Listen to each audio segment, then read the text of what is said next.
अस्सलाम वालेकुम नाजरीन, आप देख रहे हैं KTV HD न्यूज़ और मैं हूं आपके साथ नीलम नवाब। आइए चलते हैं आज की इलाकाई खबरों की तरफ।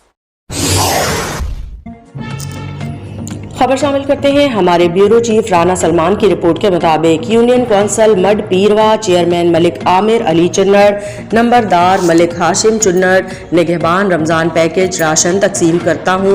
इदरीस जावेद पटवारी, master Junaid, master Ikram, Malik Asim Hussain Chunnar, Malik Riaz, Mohammad Afzal master, Mushtaq नंबरदार साहब और चेयरमैन साहब वज़ीर आला मरीम नवाज साहिबा का शुक्रिया अदा करते हैं।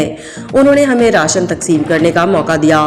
System commissioner Ahmadpur DCO Bahawalpur का भी अच्छे अंदाज में राशन तकसीम किया। घर घर जाकर गरीबों को राशन मिलते ही चेहरे पर मुस्कुराहट, बहुत शुक्रिया अदा करते हैं वज़ीर आला मरीम नवाज साहिबा का और हमारे चेयरमैन मलिक आमिर अली चुन्नड़ का और नंबरदार मलिक हाशिम साहब।